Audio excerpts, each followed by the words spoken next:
Voltamos com 3-1, que hoje entrevista a historiadora Heloísa Starling. Participam dessa nossa conversa os jornalistas Eumano Silva, da revista Época, e Tarcísio Holanda, da TV Câmara.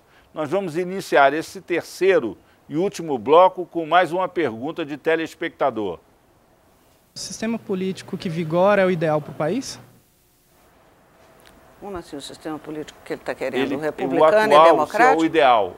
Se diz respeito ao republicano democrático, com certeza, não tem outro. Né? Você acha que o sistema nosso ele é mais que, vamos dizer assim, suficiente para garantir que a nossa democracia se consolide, eleja governantes representativos, tenha um Congresso que funcione com uma certa eficiência? Eu acho que nós temos caminhado nessa direção. Acho que podemos fazer vários ajustes, mas do ponto de vista do que significa, e precisamos consolidar algumas coisas nele. Por exemplo, do ponto de vista do republicanismo, nós temos trabalhado muito mal a questão da coisa pública, do espírito público, da preocupação com o bem público, né, com o bem comum. O espírito do republicanismo precisa ser consolidado. Disso, né? Há uma questão aí que é interessante. Quer dizer, da mesma forma como o sistema de eleição uninominal está na essência vamos dizer assim, da nossa herança lusitana, ibérica, o patrimonialismo e o nepotismo também. Como é que isso anda no Brasil? Porque toda hora surge aí um caso, as famílias tradicionais continuam elegendo seus representantes no Congresso. Não, como é que está isso? Eu acho que tem que andar muito ainda, mas faz parte, eu concordo, né? Então, eu estava dizendo isso no início do programa, que a ideia de que o voto é um instrumento a partir do qual eu vou obter determinado benefício ou determinado favor, isso está até hoje. Se você pegar a propaganda eleitoral, diz assim, é interesse seu, né, com fulano, a estrada vai ser asfaltada, a estrada da sua casa vai ser asfaltada, você vai ganhar isso, você vai ganhar. Né? Então, a coisa, o interesse, há um chamado ao interesse privado ainda, né, o meu interesse particular, então eu ganho algo votando no você, e não o bem público ganha algo, o país ganha algo.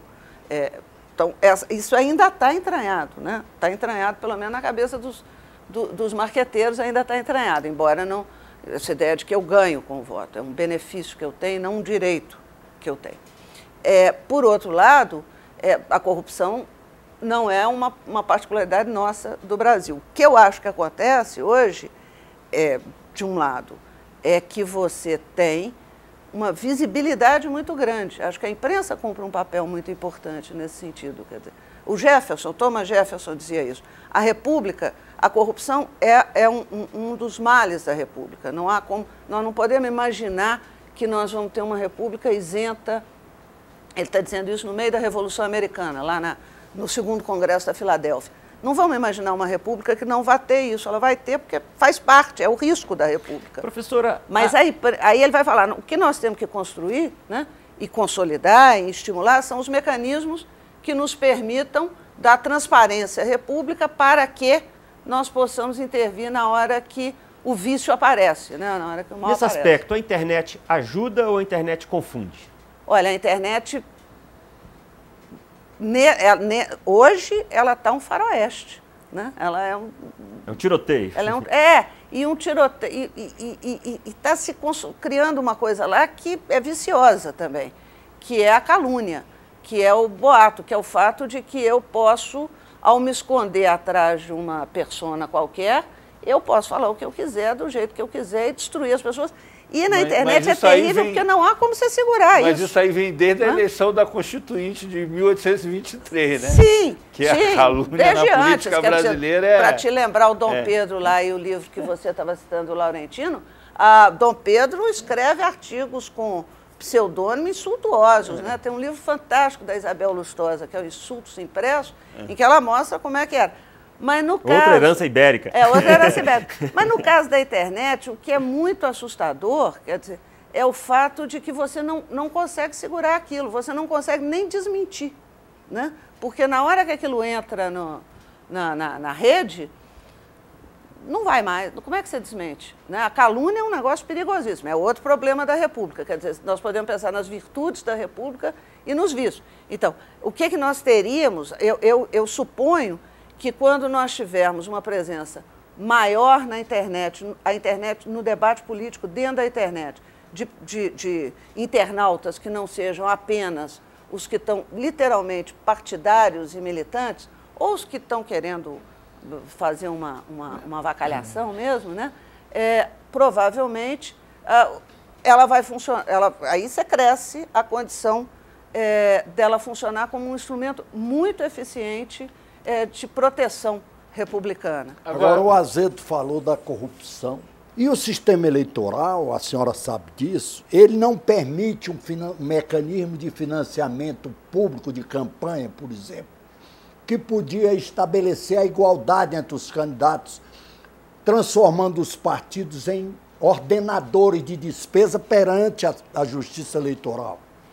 Porque é impossível criar um mecanismo de financiamento público de campanha para estabelecer essa igualdade e atribuir a milhares de candidatos, a cada um deles, um papel de ordenador de despesa. O que é a causa da corrupção é esse sistema que mistura público e privado. Todo mundo sabe que o Jânio botou 90 milhões de dólares da Europa, graças aos financiamentos que obteve.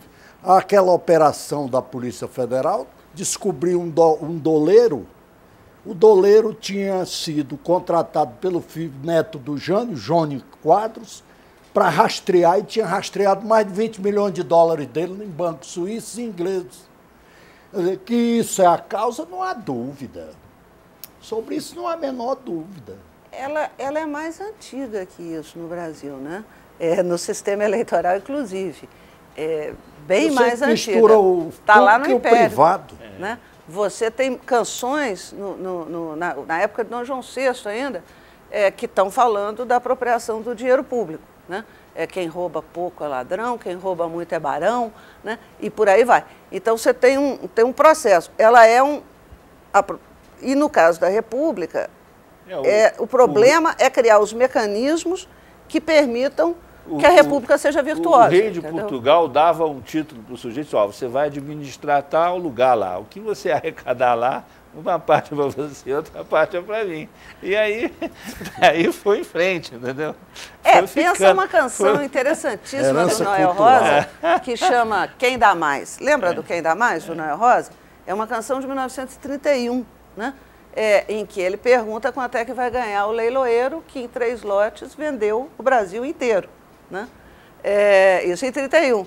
Depois, em final da década de 80, o Chico Buarque responde a essa canção do Noel, dizendo, olha, Noel, piorou muito com a canção que chama Bancarrota Blues, né? Em que ele diz, eu posso vender, quanto que você vai pagar? Deixa algum sinal. Né? Então, você tem um processo, é constitutivo. O que nós precisamos são da constituição dos mecanismos agora não há aí, no de transparência caso, da nossa República. Na administração brasileira, uma coisa que é anacrônica, mas que, como o caso da mudança do sistema eleitoral no Congresso, parece que é imexível, é o fato da gente não ter aquela coisa do Max Weber, né, de que a ética do político é a ética dos objetivos e a ética da burocracia, a ética da responsabilidade, do zelo pelos meios. Quer dizer, o fato da gente não ter uma burocracia mais robusta de carreira, ocupando posições de mando na República e nos governos estaduais e municipais, de certa maneira, não estimula isso? Com certeza, eu concordo com você. Nós temos esse loteamento do governo. Você ter um funcionalismo público bem qualificado, inclusive, do ponto de vista do que significa ser um funcionário público, né? Ele se sentir, inclusive, ele saber que é uma honra ele ser um funcionário público, é uma tarefa importantíssima, e não ele ser desqualificado como funcionário público, e aí isso permite você ter uma qualidade ética no funcionamento, no trato com a coisa pública. A mesma coisa você criar carreiras dentro da República que permitam essa robustez que eu concordo que você está chamando a atenção. Para ficar na música, nós precisamos ter o oposto da Maria Candelária, né? Que é a personagem de uma marchinha de carnaval, né? Que era uma alta funcionária, a marchinha vai descrevendo, que chegava no serviço, botava lá a bolsa, depois ela ia para o dentista, ia para o cabeleireiro, ia para o manicure, às 4 horas ela pegava e voltava, pegava a bolsa e ela era muito bem remunerada. Então, já nos anos 30, a canção brasileira estava fazendo uma ironia profunda com essa desqualificação do trato com a nossa máquina pública, né? O que não quer dizer que todos os funcionários sejam assim, mas significa que falta essa força, essa robustez, esse treino para isso.